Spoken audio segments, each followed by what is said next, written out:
amigos de Tutora TV. Soy Raquel Marcos y hoy tengo una invitada muy especial. Estoy segura que les sorprenderá. Hola, Fanny. Hola, Raquel. ¿Cómo estás? Muy Buenos días, bien. es un gusto tenerte aquí. Igualmente, muy agradecida, la verdad, por la invitación. Qué bueno. Pues gracias por tenerme aquí, por querer platicar conmigo y pues estoy segura de que va a salir algo muy bonito. Es un placer y un privilegio tenerte a ti. Muchas Amigos, gracias. ella es Fanny, ella es directora del Centro de Estudios Sensoriales y vamos a ver de qué se trata esto. Bueno, Fanny, vamos a platicar un ratito. Cuéntanos un poquito de ti, de tu vida, de tu niñez. Pues mira, yo crecí dentro de una familia ashkenazí al 100%. Siempre estuve muy interesada en entender y saber la historia de mis abuelos, porque sí siempre sentí que había una brecha cultural muy grande entre ellos y yo, mi papá inclusive también. Claro. Entonces su manera de ver la vida y su manera de ser era muy diferente a la mía y yo muchas veces no entendía por qué era eso. Hasta que descubrí el tema del Holocausto, ¿no? Mi abuelo, mi papá inclusive se consideran como sobrevivientes y es entonces donde me empecé a interesar por el tema. Creo que el indagar, el investigar la historia de tus antepasados te da mucho entendimiento sobre todo de qué es por qué son así o qué es la historia que vivieron ellos. Claro. Y aparte también te da mucha identidad, te va como forjando tu propia identidad, tu manera de entender el pasado para poder saber quién eres, ¿no? Claro. O sea, ser descendiente de supervivientes, de sobrevivientes más bien, es algo fuerte. Es fuerte y muchas actitudes que vivía yo en casa de mis abuelos, esta como sobriedad, seriedad, era como muy, muy impactante para mí, ¿no? Porque yo iba a casa de otras amigas mías, de sus abuelos, y pues era diferente el ambiente, se vivía como más relajado, más digamos, feliz de alguna manera.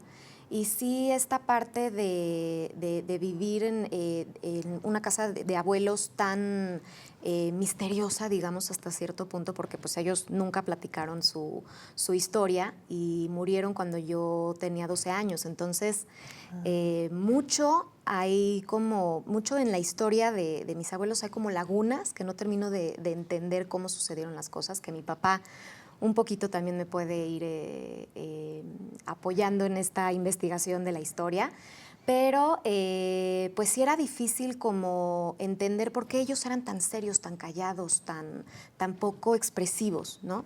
O sea, sí sentiste diferente la dinámica familiar, sí, más 100%.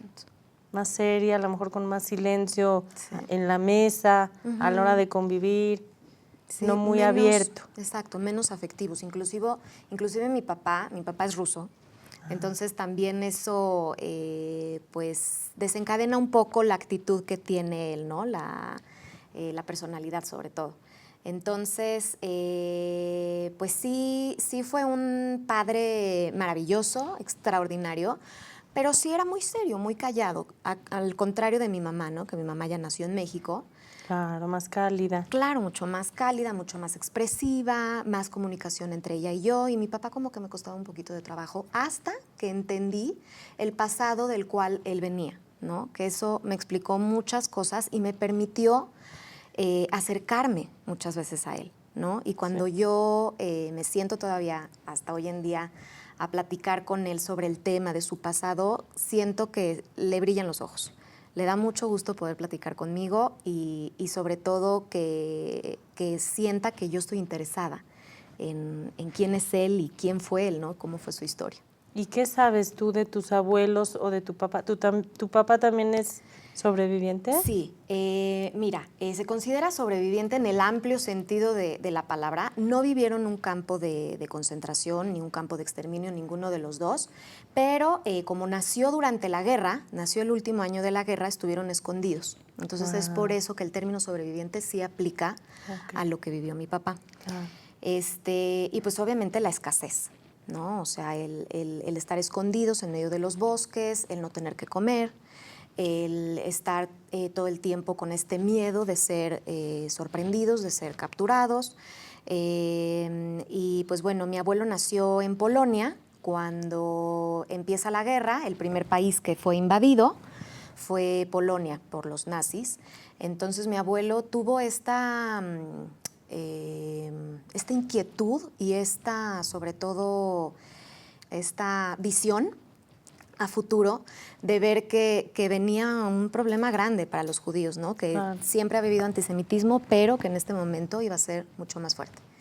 Entonces él huye de Polonia y se va a Rusia, cruza la frontera, se va solo, sus papás no quisieron irse, era difícil para ellos también dejar el lugar donde vivían, ¿no? Y pues mi abuelo de 20 años tenía toda una juventud por delante y decide irse. En Rusia es donde conoce a mi abuela, nace mi papá en medio de la guerra, y de lo que me contaban mucho mis abuelos es que cuando oían que venían los nazis, o sea, que se oían o los tanques o las botas de los nazis marchando, se metían al mar, ¿no? Para esconderse. Entonces, pues las altas temperaturas del mar, a mi abuela, por ejemplo, le ocasionó artritis.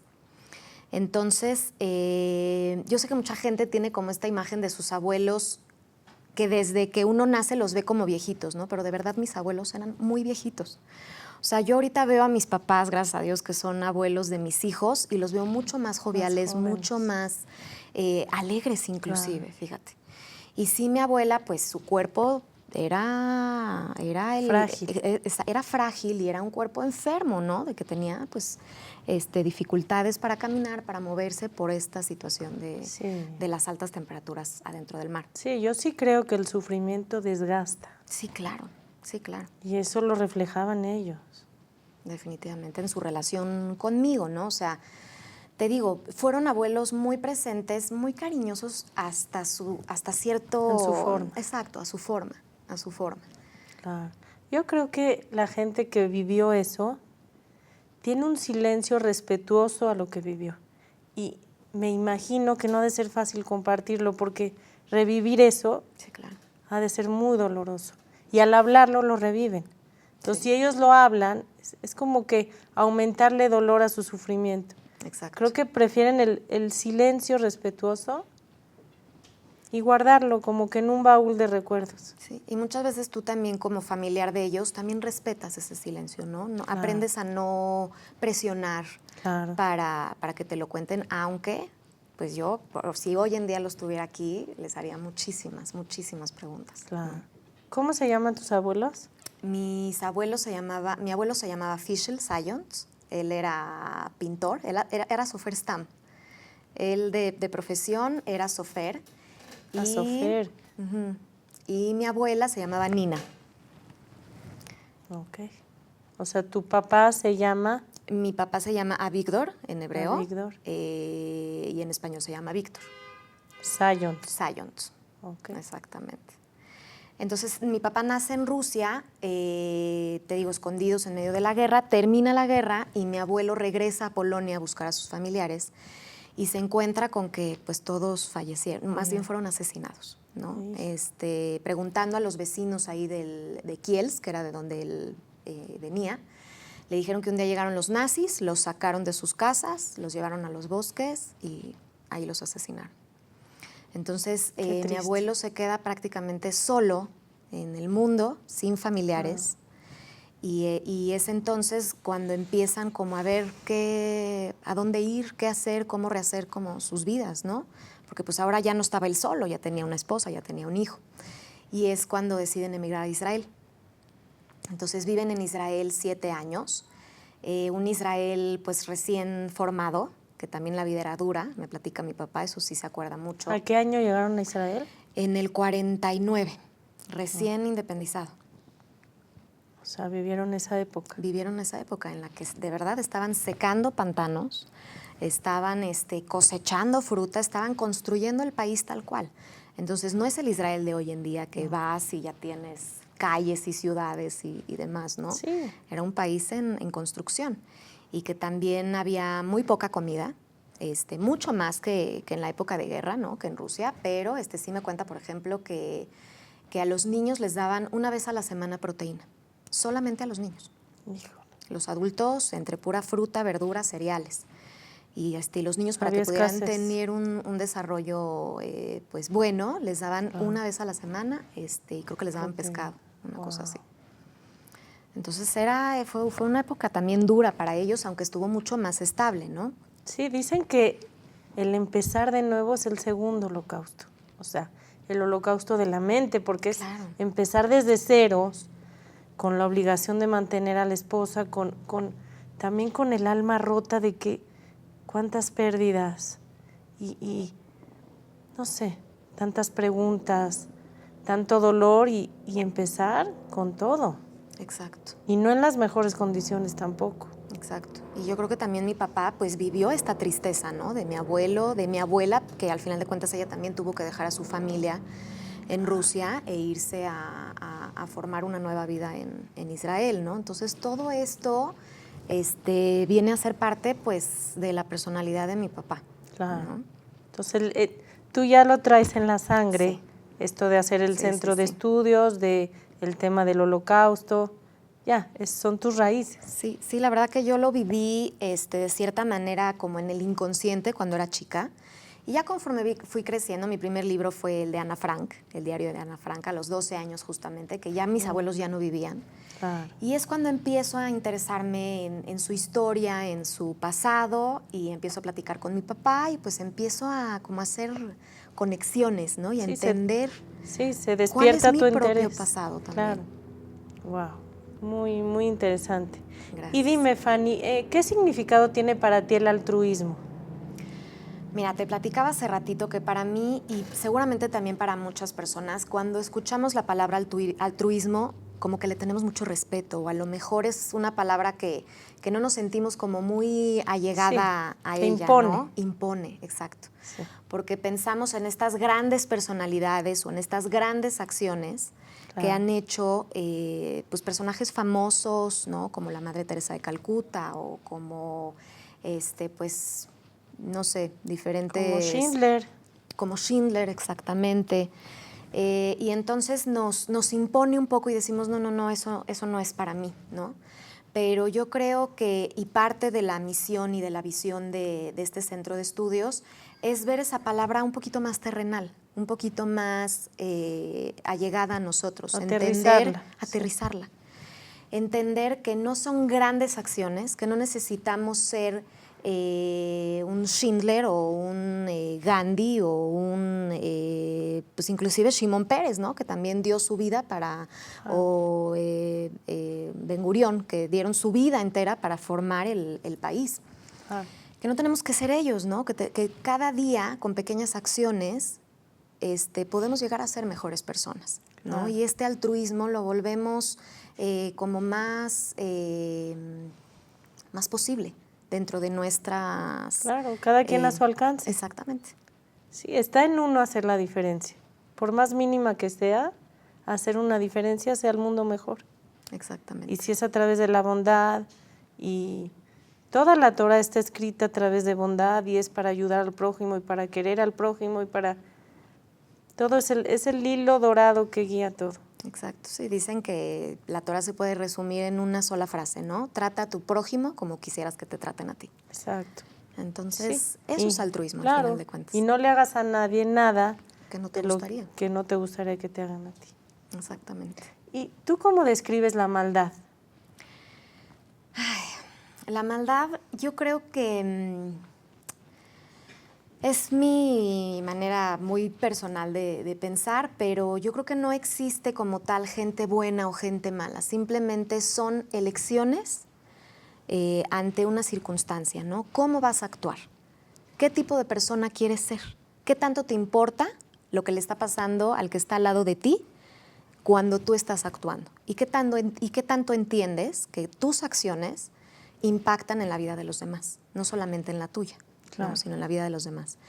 Entonces, es a raíz de entender esto cuando podemos decir que pues, nuestras acciones son buenas o malas, ¿no? Pero como tal, yo creo que la persona pues no es buena o mala, simplemente todo el tiempo tiene que elegir, todo el tiempo tiene que decidir su camino hacia dónde va a ir, ¿no? Entonces... Sí, aunque realmente en el Holocausto hubieron muchos actos de maldad. Definitivamente. Yo percibo la maldad como un acto de egoísmo, una actitud oscura, una actitud de miedo a las diferencias, de no tolerancia, no sé, de incongruencia también, porque el ser por sí mismo es bondad.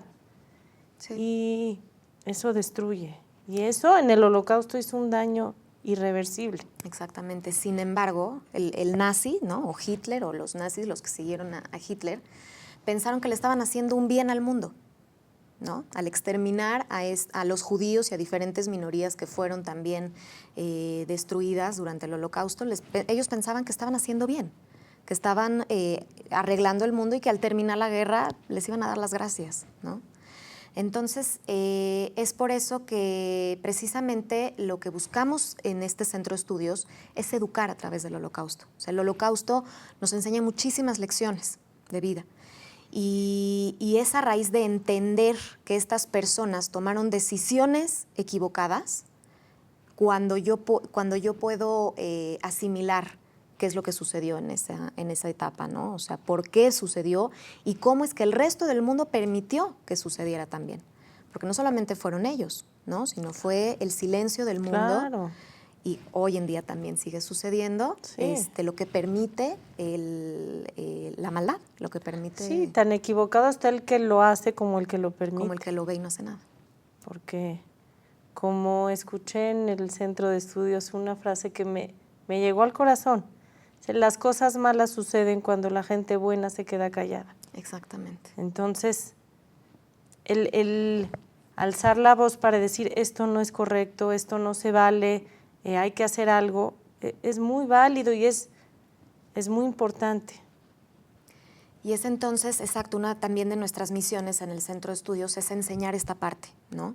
¿Qué hubiera pasado si los civiles, los alemanes, hubieran levantado la voz, hubieran dicho, no, esto no está bien? La historia hubiera cambiado, ¿no? En cierta Entonces, forma, sí. eso es lo que tratamos de enseñar en este espacio, ¿no? No solamente quién es bueno y quién es malo, o qué sucedió durante la Shoah, sino qué puedo hacer yo en mi hoy en día, claro, para evitar, pues a lo mejor no una guerra, no algo tan grande como lo que sucedió en el Holocausto, pero como decías hace rato, ¿no? Que no haya intolerancia, que no haya odio, que no haya injusticia y demás. ¿Qué puedo hacer yo? ¿Cuál es mi papel en el mundo, ¿no? No, y siento yo que lo importante es qué rige tu norma. Porque si para ellos su norma es lo que dice Hitler, como dices tú, para ellos es válido. Si la norma es la Torá y es la palabra de Dios del cielo a la tierra, ¿qué rige tu norma? Para ellos lo regían la gente muy, muy invadida de odio. Claro. Y de resentimientos. Y ahorita que mencionas esto, se me hace muy interesante porque yo creo que siempre cuestionarte, ¿no? Claro. ¿Qué es lo que estoy haciendo? De verdad, aunque yo siga a mi líder, a mi director, a mi presidente, a mi gobernador, ¿no? ¿Está bien lo que estoy haciendo o no? Sí, ¿no? porque el finalmente permitirte cuestionarte. Recibieron órdenes, sí, y hubo quien las rompió, hubo quien las siguió a ciegas. Exacto. Y hubieron judíos mismos que seguían órdenes también para no ser aniquilados. También. Entonces todo un... Exacto. O sea, sí, es una gama un impresionante de lo que pasó ahí. Sí, sí, sí. Y dime algo, ¿cómo crees que nosotros los judíos hemos subsistido ante tanta persecución? Pues bueno, yo tenía una maestra de historia muy buena en la preparatoria que decía que nosotros éramos el pueblo elegido, pero que Dios no terminó la frase, ¿elegido para qué? ¿No? Elegido para ser perseguidos, elegido para sufrir, elegido para...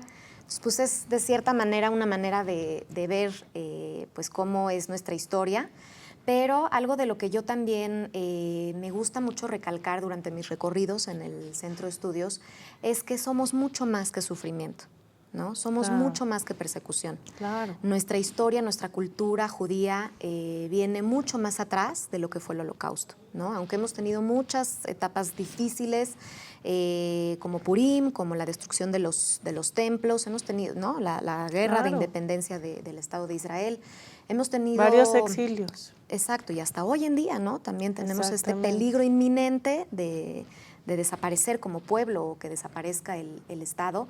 Pero yo creo que somos mucho más que eso, ¿no? Esta historia milenaria de tradiciones y de costumbres y de una filosofía de vida es lo que hace, yo creo, que el judaísmo siga vivo, ¿no? El seguir aprendiendo, el seguir estudiando, el seguir cuestionándose todo el tiempo. Claro. Sobre cuál es nuestra misión como Yehudim adentro del mundo. Qué tipo de Yehudí quieres llegar a ser, ¿no? Y pues eso es lo que yo creo nos ha hecho sobrevivir, aunque hayamos tenido etapas muy duras y muy difíciles. Así es. Claro que sí. Y dime algo, ¿cómo nace este museo, más bien este centro de estudios? Yo fui y la verdad se me hizo muy vivencial, me tocó el corazón, la verdad sí. O sea, me enterneció mucho verlo a través de los ojos de un niño.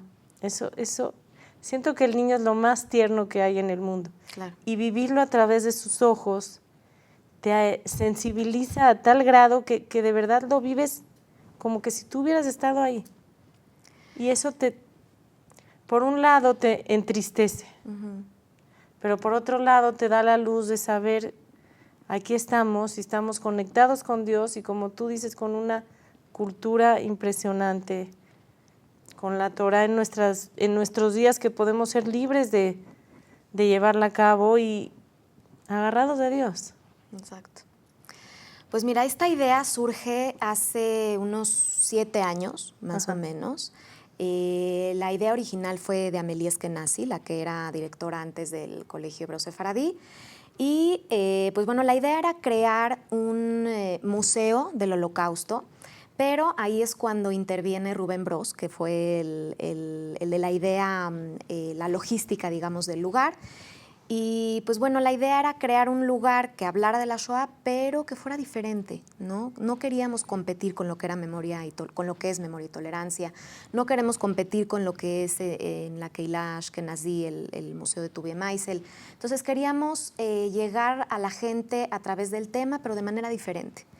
Entonces es cuando surge la idea de hacer como ambientes recreados, ¿no? Y contar la historia de una sola familia, ¿no? Porque uno de los objetivos también del espacio es dejar de percibir esta tragedia a través de los números, que sí es importante entender que fueron 6 millones, pero muchas veces oímos esta cantidad y nos perdemos en el número, sí, ¿no? No lo entiendes, Exacto. no lo percibes. ¿Qué son 6 millones? ¿Cuándo en Yo nuestra me vida puse a hemos pensar visto 6 que millones? son 60 estadios aztecas, algo así.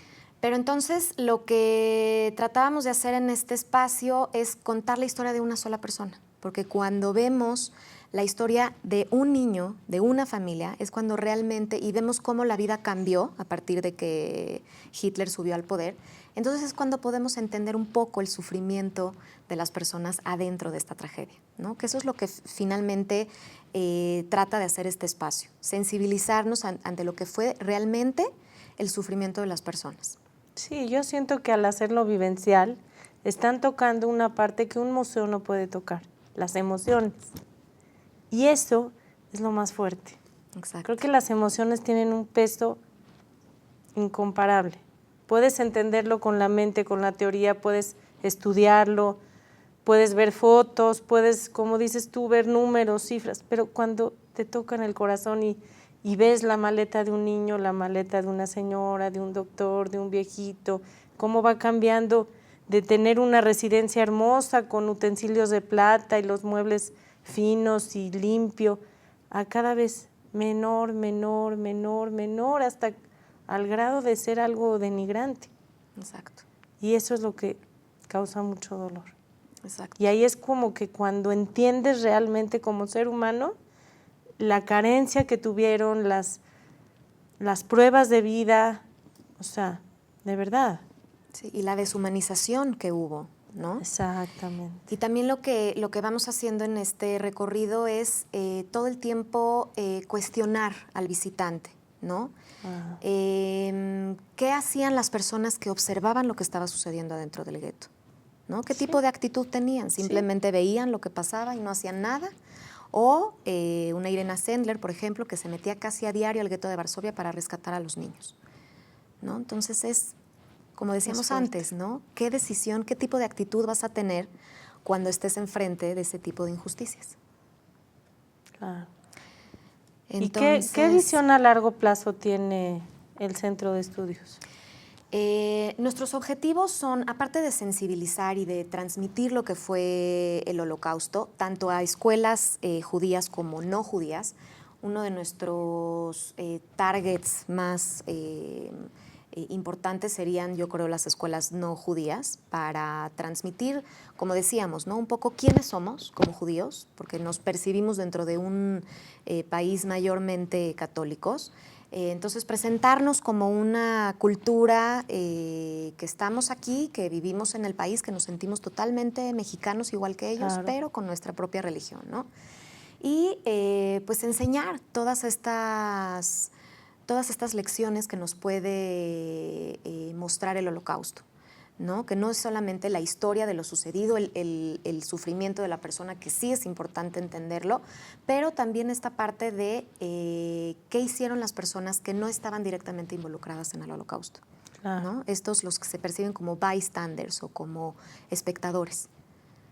¿Qué tipo de acciones o qué tipo de actitudes tomaron cuando estuvieron frente a esto? Entonces, ese es uno de los objetivos a largo plazo, enseñar a las nuevas generaciones, tanto judías como no judías, sobre estos temas. Y pues la idea es crear upstanders. La idea es crear gente que esté totalmente consciente de que su papel adentro de la sociedad es indispensable para que este mundo pueda cambiar, Claro. ¿no?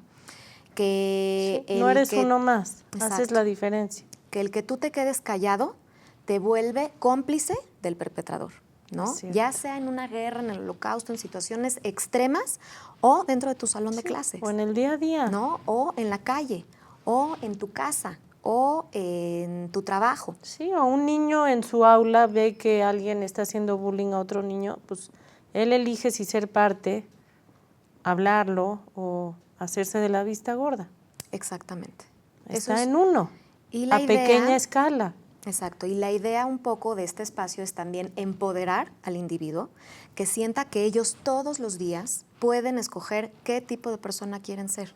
No porque ayer no actué, quiere decir que hoy vuelva a suceder lo mismo, ¿no? Entonces, darles armas a estos alumnos, a estas nuevas generaciones, para que entiendan que sí pueden hacer el cambio, que ellos son parte de lo que, o parte del problema o parte de la solución, ¿no? Parte de lo que está pasando hoy en día. Sí, tú eliges. Que de nada sirve quejarse y de nada sirve decir que están mal las cosas, si tú no todos los días puedes hacer algo para mejorar, aunque sea de manera pequeña, tu ambiente, ¿no? Tu universo.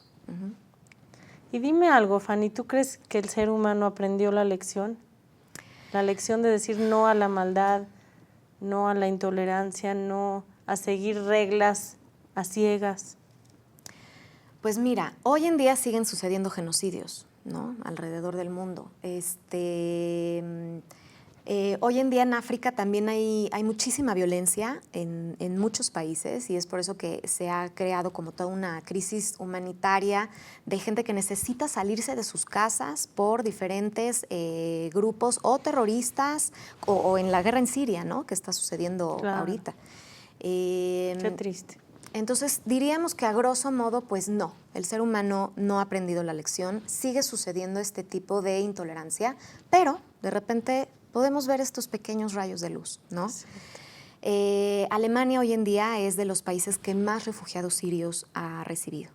Entonces yo creo que si alguien aprendió la lección, alguien se retractó y entendió su papel tan negativo dentro de la historia, es precisamente Alemania, ¿no? Reconoció. Reconoció exactamente, aunque hoy en día está resurgiendo otra vez el antisemitismo y un poco de intolerancia, pues también porque están entrando muchos refugiados al país. Sí puedes ver como estos pequeños rayos de luz que los países tratan dentro de sus posibilidades al abrir las puertas a estas personas, ¿no? A estos refugiados que lo que finalmente buscan es salvar sus vidas. Ah.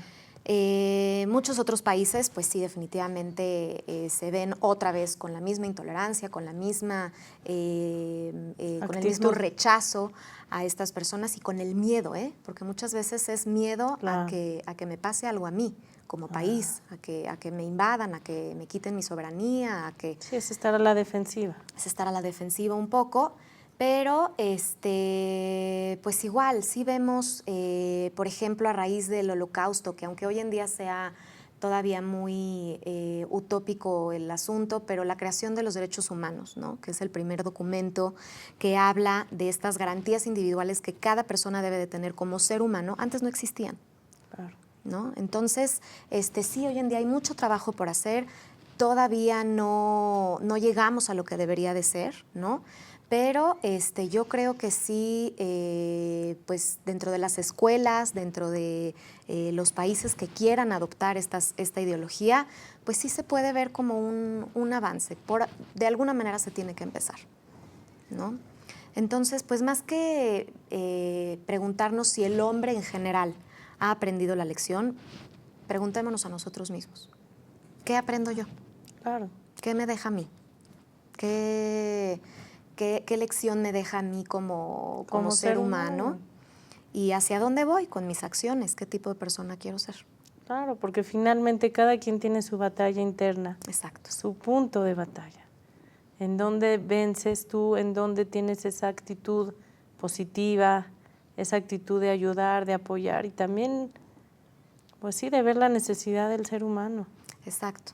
Y también, bueno, hay una frase que dice el Talmud, que dice: el que salva una vida salva al mundo entero, ¿no? Que siempre les explico a los alumnos que no es que realmente vayamos a salvar el mundo entero, pero vamos a salvar el mundo o el universo de esa persona que estamos ayudando, ¿no? Entonces, no tengo que arriesgar yo mi vida, no tengo que dar mi vida por la del otro, es simplemente si puedo hacer algo para mejorar su vida, no solamente voy a mejorar su vida, sino todo su entorno, mundo. Su mundo, su universo. Sí, y salvar esto es salvar un mundo, porque sí, es un mundo. Exacto, y poco a poco se va escalando esto, ¿no? O sea, yo creo que sí, por algo se debe de empezar.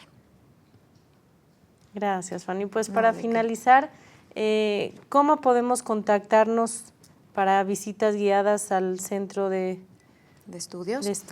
Estamos adentro del Colegio Sefaradí. Tenemos apenas 2 años de haber abierto, es relativamente nuevo. Para venir a visitar el museo, está abierto al público en general. Pueden llamar a los teléfonos que aparecen ahorita en pantalla, que es el teléfono del colegio, con la extensión 261, hacer una previa cita y eso es todo. Pedimos grupos más o menos a partir de 10 a 25 personas, el cupo limitado es de 25 personas, pero cuando tenemos generaciones grandes de colegios o de instituciones en general, el que quiera venir, bienvenido. Cuando tenemos un número mayor a 25, lo que hacemos es que los dividimos y hacemos recorridos secuenciales, uno después del otro, con 10 minutos de diferencia entre grupo. Muy bien.